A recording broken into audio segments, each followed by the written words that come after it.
네, 새해를 맞고 이제 세 번째 주일인데 지난 시간부터는 에스더서를 본문으로 해서 말씀을 전하고 있습니다.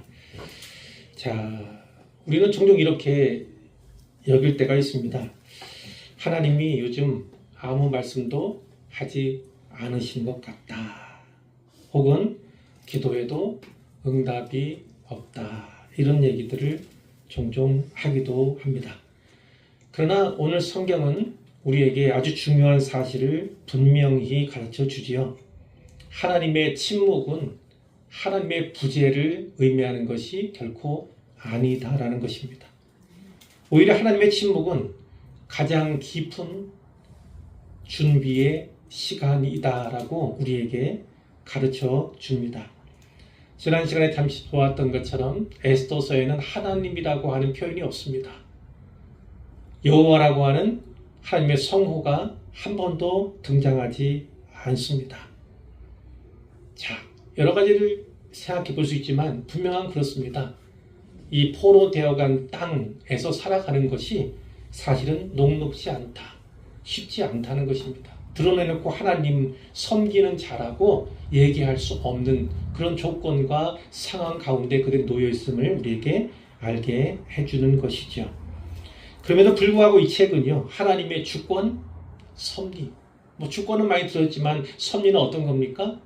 보이지 않아도, 우리에게는 느껴지지 않아도 하나님께서 일하고 계신다는 거예요. 일하고 계신다는 것. 하나님께서 그분의 뜻을 이루어 가고 계신다는 것.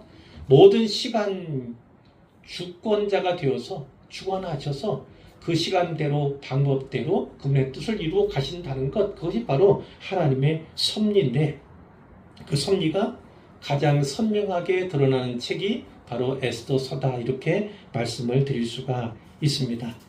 자, 오늘 본문 2장 1절에서 18절인데요. 여기에도 우리가 읽은 것처럼 아무런 구원 사건이 나타난 것이 없습니다. 그러나 우리가 주목해 보아야 할 것은 하나님께서 어떻게 준비하고 계신가, 사람을 어떻게 준비시키고 계신가를 우리가 주목하여서 살펴볼 필요가 있습니다. 자, 본문을 5부분으로 나누어서 살펴보도록 하겠습니다. 첫 번째 부분은 1절에서 4절까지예요. 여기는 어떤 내용이 있냐면 새 왕후를 뽑기로 하다, 새 왕후를 뽑기로 한 내용이 여기에 담겨져 있습니다. 자, 여기에서 주는 메시지는 어떤 걸까요? 제가 요약해 봤는데 이겁니다.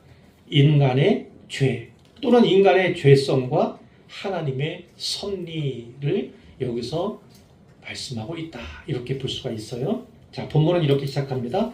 그 후에 아하수에로 왕의 노가 그침에, 전에는 분노했지 않습니까? 누구를 향해서요? 왕비였던 와스디를 향해서 큰 진노를 나타냈던 왕.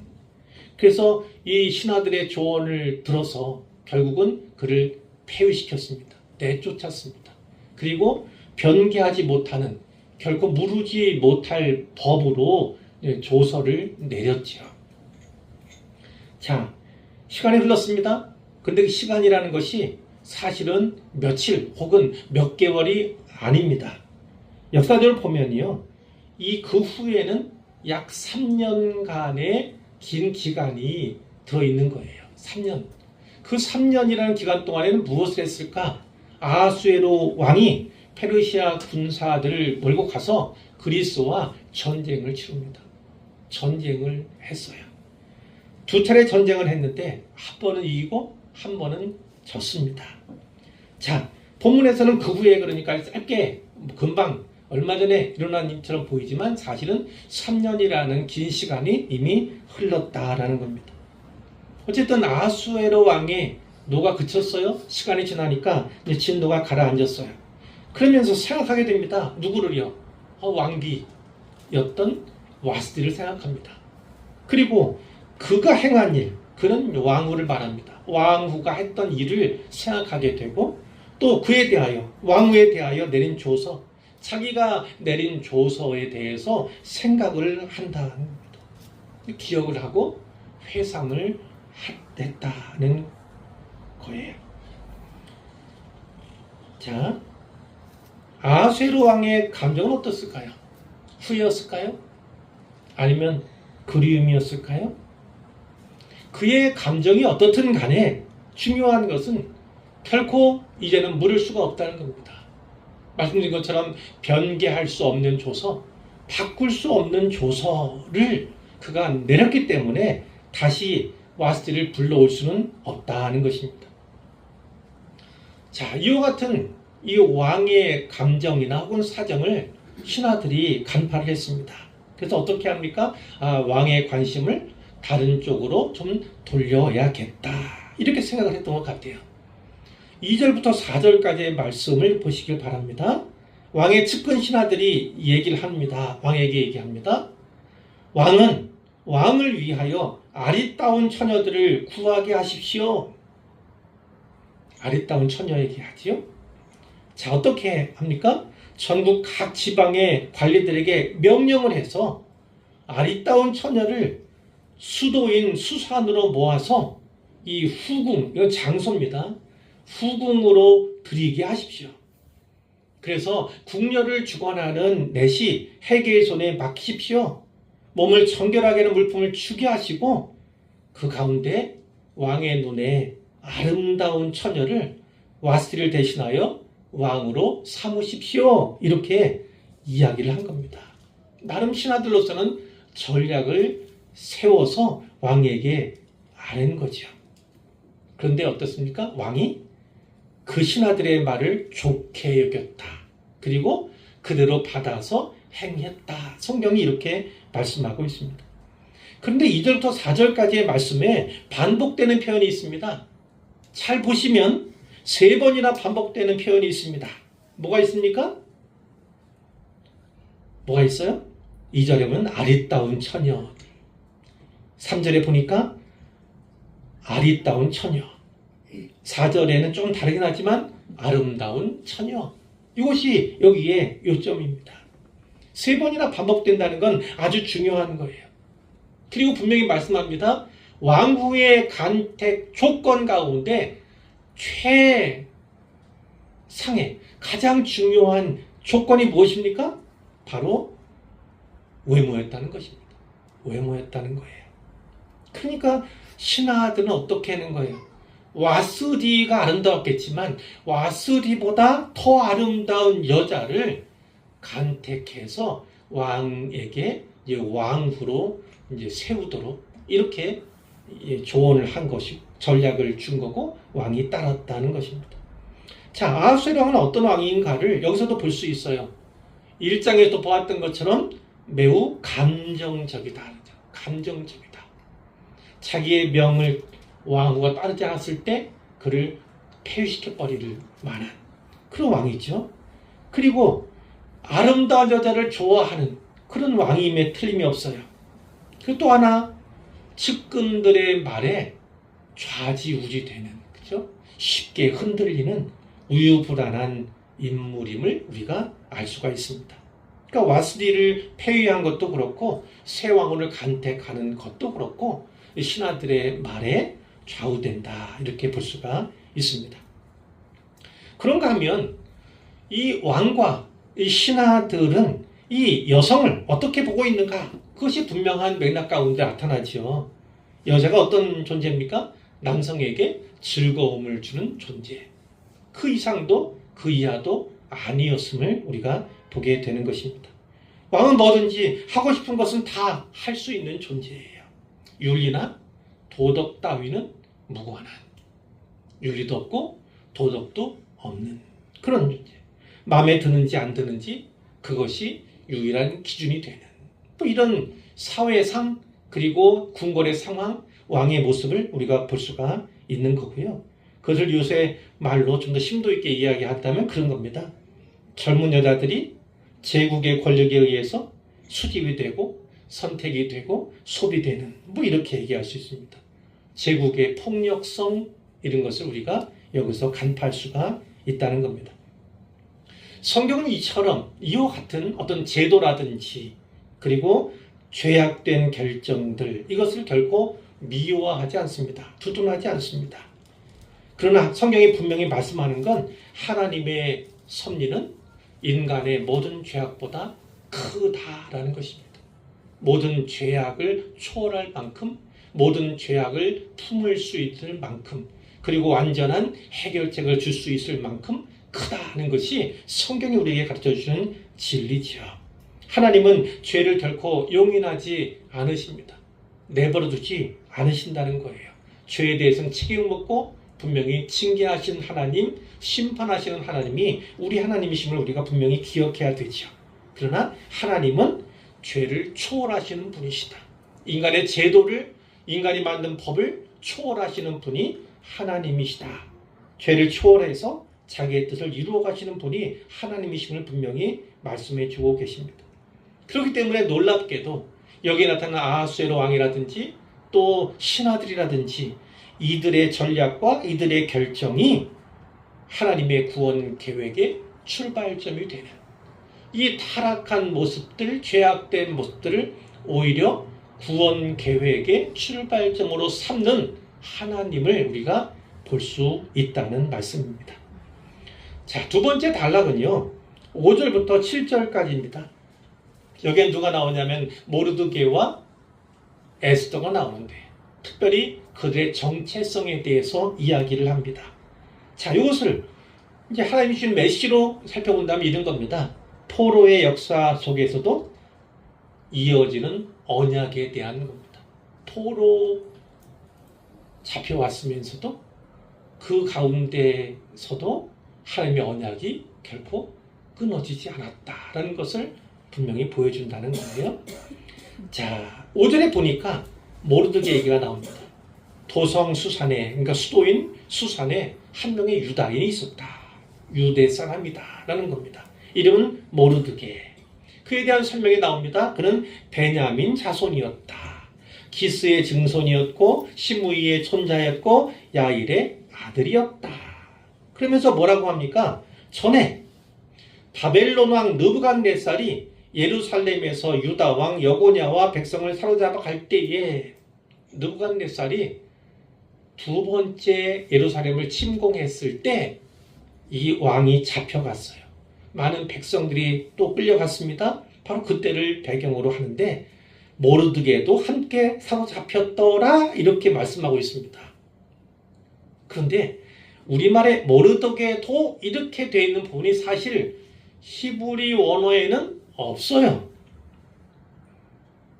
우리가 스토리상으로 보면, 이야기 줄거리상으로 보면 딱 앞뒤가 맞아 떨어지는 것처럼 보이지만 사실은 그렇지가 않습니다. 만일 이 6절 말씀을 문자적으로 그대로 받는다 그러면 모르드게의 나이는 몇 살쯤 됐을까요? 100살이 훌쩍 넘어야 합니다. 110세가 넘게 되는 문제가 분명히 있습니다. 그렇다면 여기 아리따운 그 처녀로서 이제 선발되게 될, 왕으로 간택되게 될 에스더는 젊은 여자가 아닌 꼴이 되는 겁니다. 중년의 여성, 노년을 향해 가는 여성일 수 있다는 겁니다. 그러니까 이상해지잖아요. 그래서 학자들은 이 모르드게가 직접 끌려온 것이 아니라 모르드게 가문이 끌려온 것으로 이렇게 이해하고 해석을 합니다. 이 원문에 모르드게도 함께 사로잡혔더라 여기서 모르드게도가 사실은 없어요. 그래서 어떻게 해석이 가능하냐면 이 모르드게는 기스의 증손이라고 되어 있지 않습니까? 그러니까 기스가 포로 잡혀왔어요. 그리고 나서 물론 아들이나 그런 사람들은 같이 포로 잡혀왔을 수 있지만 특별히 증손이니까 이 모르드게는 예루살렘에 살다 잡혀온 사람이라보다는 디아스포라의 후손, 기스의 후손이다라고 이렇게 해석이 가능하다. 이것이 바로 학자들이 주장하는 연구한 결과입니다. 그런데 이 족보를 보면 누가 연상이 자꾸만 되게 만들었냐면 이스라엘의 첫 번째 왕, 초대 왕인 사울을 연상하게 만들어요. 사울 다음이 다윗이잖아요. 사울 왕에 대해서 어떻게 얘기하냐면 사무엘상 9장 1절 2절에 이런 말씀이 있어요. 베냐민 지파에 기스라 이름하는 유력한 사람이 있더라. 그러면서 어떤 말씀? 기스에게 아들이 있으니 그의 이름은 사울이다. 이렇게 이야기가 전개가 됩니다. 그러니까 사울도 베냐민 지파, 그리고 모르드게도 베냐민 지파, 그리고 기스라는 아버지를 갖고 있는 그 사울과 이 기스라고 하는 또 뭐예요? 증조부를 또 갖고 있는 모르드게, 그리고 이 시므이라는 친척이 누구에게도 있냐면 바로 이 사울에게도 또 있어요. 그러니까 이 사람 이름들이 뭔가 조금 연상작용을 일으킨다. 사울을 자꾸만 연상시킨다는 것입니다. 이것이 마치 우연의 일치처럼 돌아간다는 거예요. 우연의 일치, 우연이겠지. 그런데 뭔가 계속 이 성경은 사울과 연관성을 짓고 있음을 우리가 계속 보게 됩니다. 사울 왕이 어떠한 명령을 하나님께로 받았었습니까? 아말렉을 진멸하라. 그런데 사울이 어떻게 했습니까? 진멸했습니까? 안 했습니다. 아각이라고 하는 이 아말렉의 왕을 살려두고 말았죠. 그런데 뒤에 우리가 보게 되는 하만이라고 하는 사람이 바로 이 아각의 후손으로 등장한다는 것. 그래서 이 도성에 있는, 그리고 전 페르시아에 있는 유다인들을 다 진멸시키고자 한다는 것. 우리가 연관성을 가질 수 있습니다. 사울이 하나님의 명령에 불순종했더니 결국은 오랜 역사가 흐른 뒤에 오히려 아말렉의 자손인 아각의 후손인 하만이 거기에 살고 있는 유대 사람들을 진멸하는 그런 도구로 사용될 가능성에 노정되어 있음을 우리가 보게 되는 거예요. 근데 이제 모르드게는 결과적으로 보면 어떻습니까? 사울이 하지 못한 일을 하게 됩니다. 그렇죠? 그리고 이 사울의 운명을 뛰어넘는 존재로서 이 모르드게가 이 사울과의 연관 속에서 부각되고 있음을 우리가 보게 되는 거예요. 하지만 어쨌거나 지금 모르드게는 어떤 신분입니까? 포로의 후손이에요. 포로의 후손. 패배한 민족이었죠. 흩어진 백성이었습니다. 디아스포라의 일원. 그가 바로 모르드게의 상황이다라는 것입니다. 자, 7절에서는 이 책의 주인공인 에스더가 소개가 되는데요. 7절에 본인이 그의 삼촌의 딸, 이 그는 모르드게입니다. 모르드게의 삼촌의 딸 하다사. 모르드게의 삼촌의 딸 하다사. 그러면은 이 하다사와 모르드게는 어떤 관계입니까? 사촌이에요. 사촌지간입니다. 자, 곧 에스더는 부모가 없었으나 용모가 곱고 아름다운 처녀라. 그의 부모가 죽은 후에 모르드게가 자기 딸같이 양육하더라. 이렇게 돼 있는데, 자, 이 에스더에 대한 설명을 조금 해보면 좋겠어요. 에스더는 누구였습니까? 모르드게의 사촌이었다. 부모를 잃은 고아였다. 그런데 모르드게가 딸처럼 키웠다. 그러니까 수양딸로 삼았다는 거예요. 양녀 삼듯이 그렇게 키웠다는 것입니다. 자, 에스더는 어떤 사람이었습니까? 용모가 곱고 아리따운 처녀였다. 이건 아주 중요한 겁니다. 이 성경의 맥락에서 매우 중요하죠. 왜요? 아하수에로 왕이 또 신하들이 추구하던 것이 뭡니까? 아리따운 처녀 아닙니까? 아름다운 처녀였기 때문에 중요한 것입니다. 그러니까 여기서 이 에스더에 대한 설명은 뭐냐면, 에스더는 왕후가 될 만한 자격을 갖췄다는, 그게 매우 중요하다는 얘기예요. 자, 또 하나 이름이 하다사로 나타나고 에스더로 나타납니다. 이름이 두 개예요, 두 개. 이 하다사는 히브리 이름이에요. 히브리 이름. 에스더는 페르시아의 이름입니다. 이것은 단순한 정보가 아니에요. 두 정체성 간의 긴장을 보여줍니다. 긴장을 보여줍니다. 원래 히브리 이름은 하다사인데 부모가 하다사로 이름을 지어줬겠지요. 그런데 지금은 에스더라는 이름으로만 살아갑니다.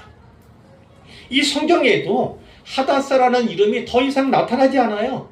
계속 에스더로만 나타납니다.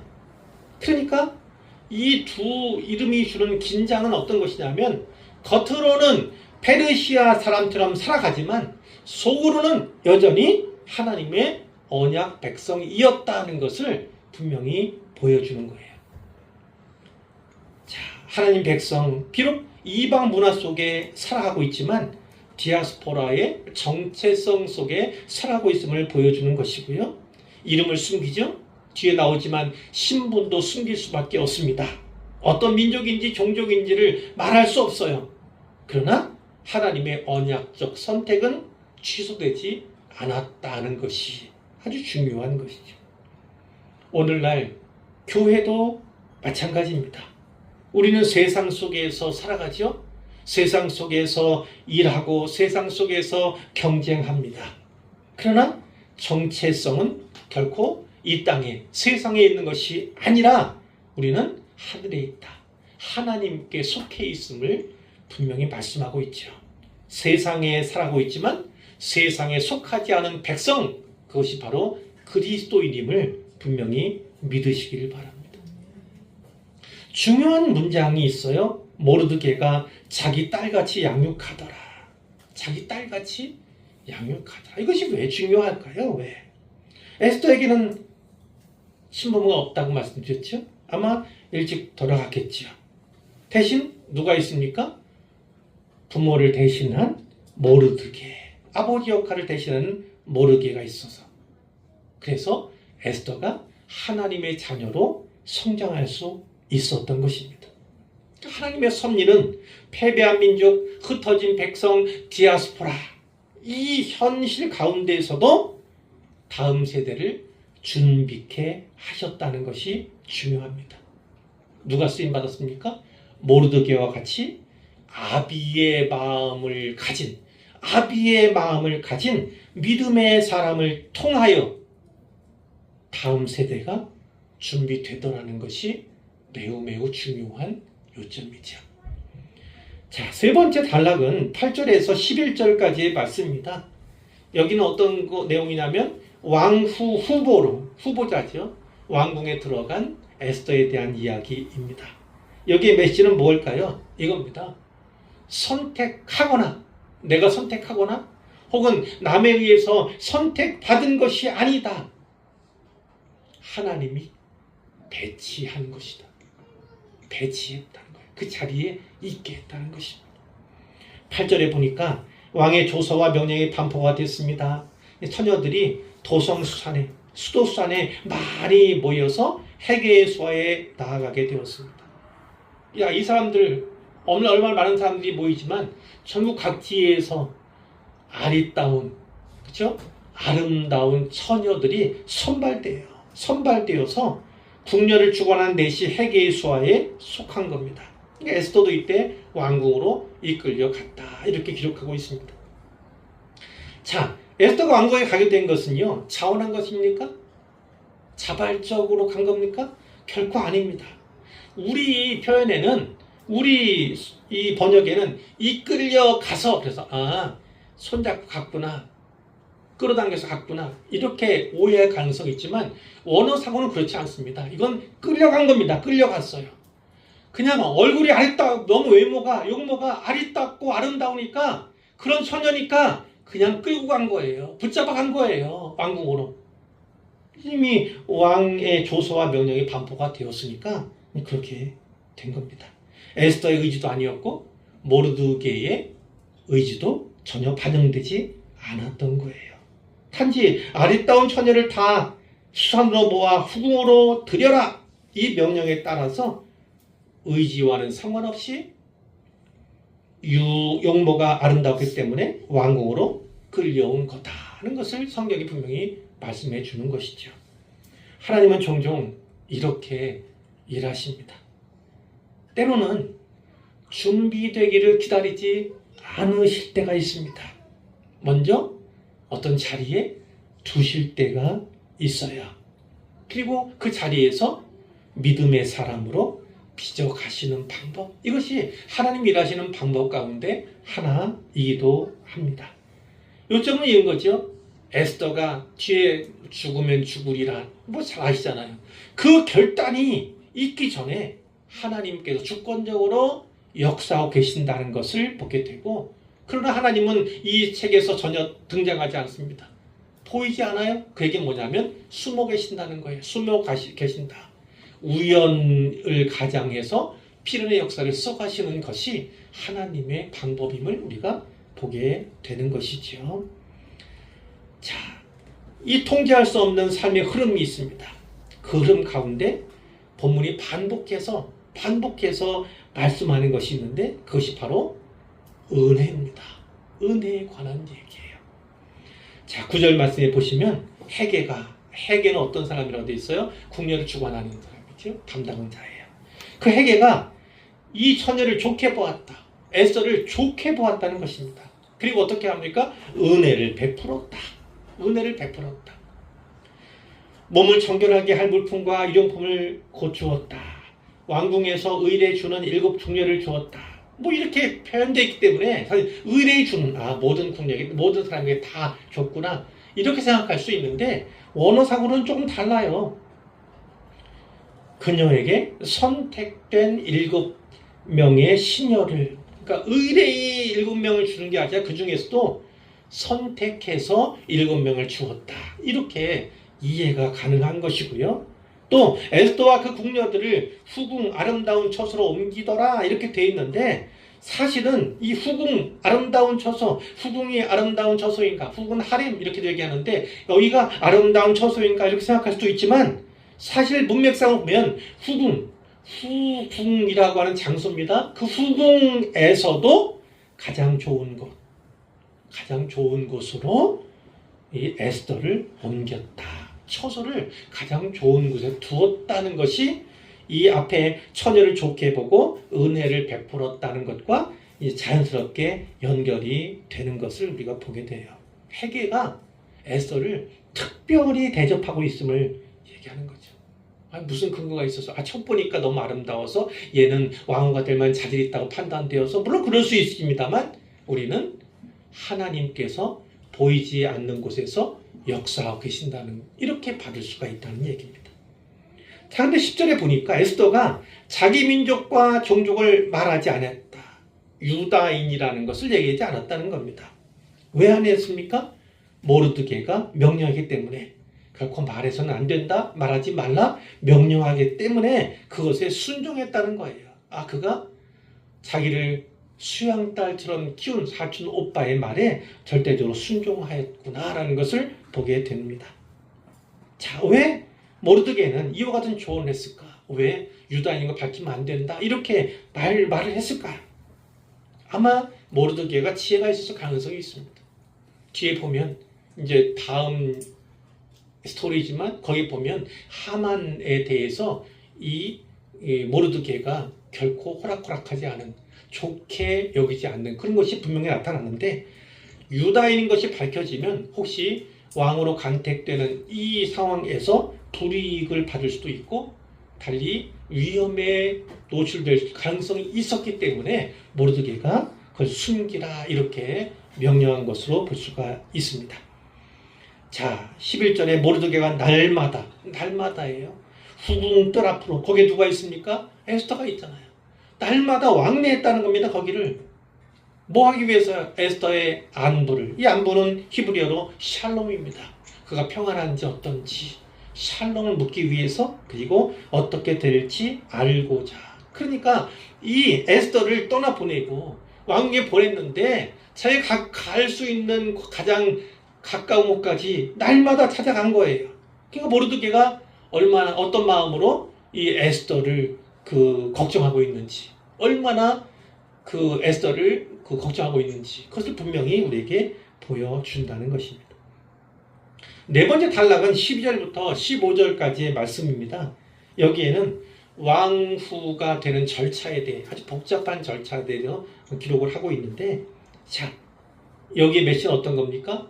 은혜 속에 빚어지는 하나님의 사랑에 대한 메시지가 여기에 담겨 있습니다. 10절에 보니까 처녀마다 차례대로 아하수에로 왕에게 나가기 전에, 그러니까 함께 가는 게 아니라 한 사람 한 처녀 이렇게 순번을 정해서 먼 순서대로 가게 됐다는 거예요.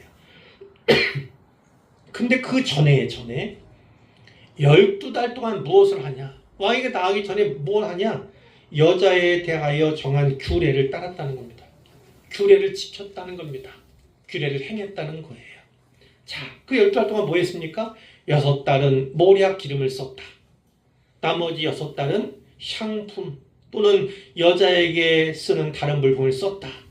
결국 이 12달 동안에 뭘 한 겁니까? 몸을 정결하게 하도록 했다는 겁니다. 몸을 정결하게 하는 기한이 무려 12달. 미용하고 단장하는데 많은 시간을 할애했지 않겠습니까? 그리고 때가 되어서 처녀가 왕에게 나갈 때는 그가 구하는 것, 처녀가 무엇 준비해 주십시오, 가져가게 해주십시오 이렇게 구하는 것을 다 주었다는 것입니다.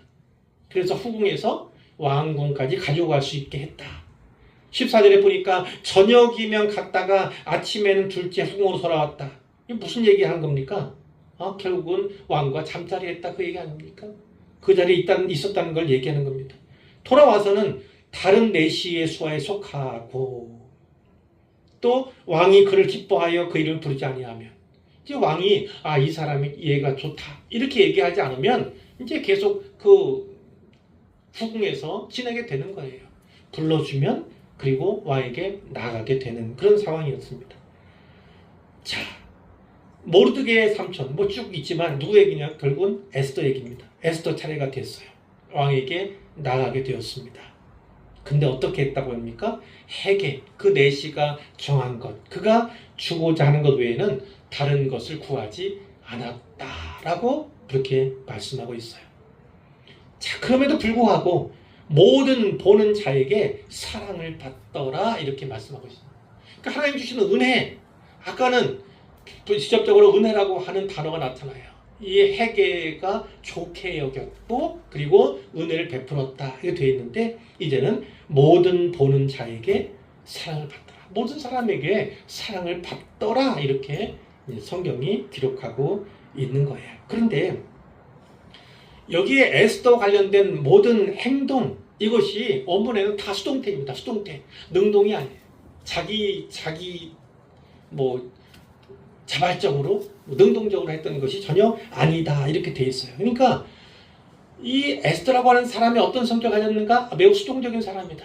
수동성이 있는 사람이다 이렇게 얘기할 수 있어요. 앞에 모르드게의 명령에 그의 말에 아주 순종하는 것, 그래서 종족을 밝히지 않았다는 것도 나와 있지만 전체적으로 다 에스더는 수동적입니다. 자, 이것이 이 에스더의 어떤 성격이나 기질을 나타낼 수 있지만 그것이 결국은 이 왕을 만족해 하는, 왕을 흡족해 하는 그런 과정 가운데 일부러도 사용되었음을 우리가 추측할 수 있다는 거예요. 왜요? 전에 왔을 때는 어땠습니까? 자기가 왕인데 왕의 명령을 거절했잖아요. 단칼에 거절했어요. 많은 신하들이 있는 데서 공개 망신을 당한 적이 있지 않습니까? 그렇기 때문에 이 수동성이 오히려 빛을 발하는 것입니다. 또 왕의 환심을 사기 위해서, 그래서 왕비가 되기 위해서 어떤 적극적인 구애하는 그런 또 여인이 아니었음을 우리가 짐작하게 해준다는 거예요. 그리고 지금 그 읽었던 것, 헤게가 다른 내시가 담당한 내시가 준 물품 외에 다른 것은 구하지 않았다. 그건 어떤 겁니까? 왕후 자리에 연연하지 않았다. 왕후가 되기 위해서 어떤 별의별 일을 다 꾸민다거나 짓을 한다거나 그런 것이 결코 없었다라는 것을 볼 수가 있어요. 그러니까 순수한 면도 여기에 찾아볼 수가 있는 거죠. 그러니까 어떤 수동성, 순종성 혹은 순수함 이런 것들이 왕후로 간택되는데 또 큰 역할을 하고 있다는 것을 이제 우리에게 보여준다는 것입니다. 자, 이제 마지막 5째 단락은 16절에서 18절입니다. 여기는 어떤 내용입니까? 에스더가 왕후가 된 내용이에요. 왕후가 되었습니다. 16절 아하수에로 왕의 제7년 10월, 그러니까 왕이 된 지 7년이 지났다는 것. 7년이 지났다. 자, 그러니까 와스디가 폐위가 됐어요. 처음에 그 후에 3년의 공백이 있다고 했잖아요. 그리고 또 어떻게 했습니까? 1년 동안 왕 앞에 나가기 위해 준비됐어요. 그러니까 4년이라는 기간이 4년. 그러니까 7년의 안에는 이제 그 4년이라는 기간이 포함이 되어 있는 그런 겁니다. 자, 왕후 와스티가 폐위되고 이제 새 왕후인 에스더가 간택되는 그때까지는 4년의 시간이 흘렀다는 것입니다. 근데 7절에 보니까 또 그 대목이 나와요. 왕이 모든 여자보다 에스더를 더 사랑함으로 그가 모든 처녀보다 왕 앞에 더 은총을 얻은지라. 이 은총과 은혜는 사실이 같은 겁니다. 직접적으로 메시에게 은혜를 받게 했잖아요. 은혜를 입게 했잖아요. 그리고 많은 사람들에게서 사랑을 받게, 이제는 왕에게서 사랑을 받도록 이렇게 역사하신 하나님이시라는 거예요. 거기에 나온 맥락은 은총입니다. 은혜, 하나님의 은혜가 거기에 작용하고 있었다. 비록 끌려간 상태예요. 자발적이거나 자원하에 간 것이 아닙니다. 그러나 그는 왕궁에 들어갔고 그는 결국 왕비의 자리에 올랐다는 것을 말해주는 겁니다. 이제 관을 씌우고 왕으로 삼았습니다. 그리고 어떻게 했습니까? 큰 잔치를 베풀었어요. 에스더를 위해서 베푼 잔치, 지방관 신하들 위해 잔치를 베풀고, 이 사람들은 와스티 폐위되는 그 사건이 빌미가 된 그 잔치에 아마 왔던 그 사람들일 거예요. 그 사람들이 다시 모였습니다. 그리고 각 지방에 세금을 면제했습니다. 또 큰 상을 베풀었습니다. 그러니까 이 잔치는 매우 큰 잔치일 뿐만 아니라 에스더가 왕후가 된 것을 경하하는 그런 잔치였음을 우리에게 보여준다는 것입니다. 자, 이제 결론이에요. 5 단락으로 제가 말씀을 드렸어요.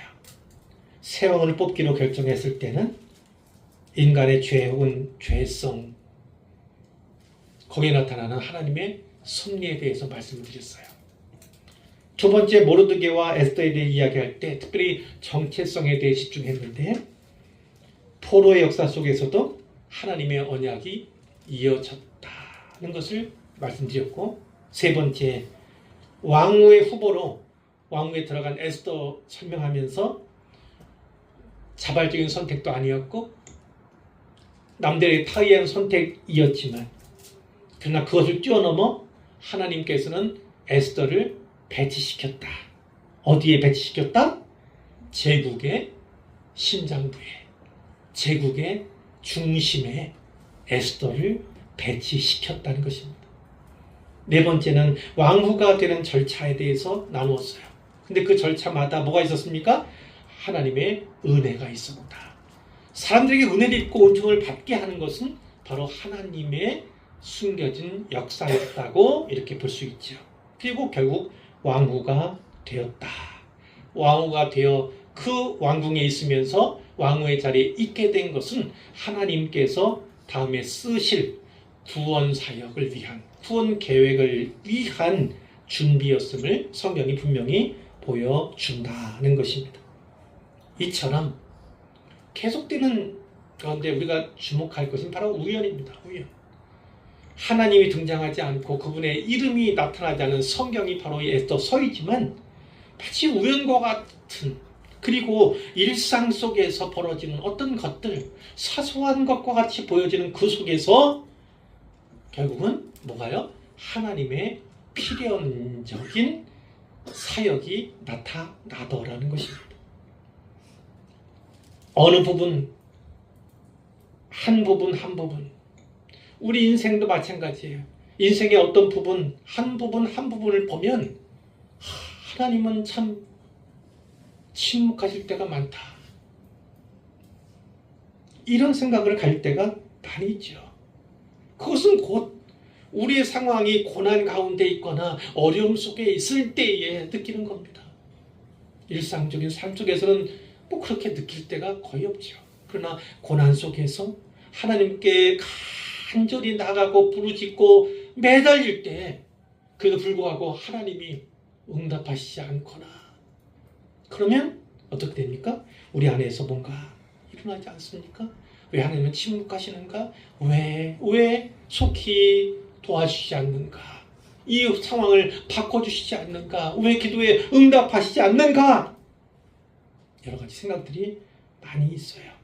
그러나 여기 나타난 와스대의 폐위라든지 뭐 거기서 일어나는 일들이라든지 또 이끌려갔다 표현되지만 끌려가서 왕궁에 있게 되는 에스더의 모습이라든지 또 그 가운데서 은혜 받게 되는 은혜를 입게 되는 그런 과정 가운데 하나님께서 계속해서 일하고 계셨다는 것, 하나님이 함께 하셨다는 것을 사실은 책을 다 덮고 나서 깊은 묵상을 하고 난 뒤에야 깨닫게 되는 것이 에스더 책인 거예요. 이 성경인 것입니다. 그러나 분명히 초반에 말씀드렸지만 하나님이 침묵하시는지 보이지만 그것은 우리 생각이고 우리 눈에 보이지 않고 우리의 느낌 가운데 없기 때문이지 하나님은 계속해서 일하시는, 쉬지 않고 일하고 계시는, 침묵하는 것처럼 느껴질 때도 일하고 계시는 분이 하나님이시다라는 것입니다. 그리고 침묵 속에서야말로 그 침묵 속에서 하나님께서는 준비하고 계셨음을 알게 됩니다. 바로 우리의 상황, 질병의 문제입니까? 어떤 가난의 문제입니까? 어떤 사건이나 사고 관련된 어떤 것이든지 간에 하나님은 결코 침묵하지 않으신다. 하나님은 결코 쉬는 법이 없으시다. 우리에게만 그렇게 느껴질 뿐이지 하나님은 결코 우리를 위한 사랑과 우리를 위한 응답을 쉬신 적이 없으시다는 것이 성경이 우리에게 보여주시는 겁니다. 하나님은 지금도 일하고 계시고 특별히 바로 그 응답을 위해서 준비하고 계신 것, 그것도 분명히 믿으시기를 바랍니다. 에스더를 왕궁에 두셨어요. 왕의 지은거리에 있게 하셨습니다. 그러나 아직은 아무 일도 일어나지 않았어요. 아무 일도 일어나지 않았어요.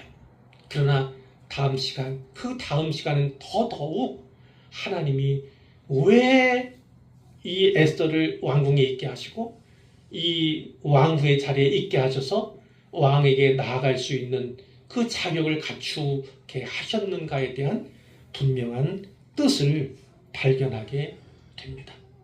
우리가 어떤 자리에 있게 되는 것, 삶의 어떤 자리에 있게 되는 것, 그것은 결코 우연이 아닙니다.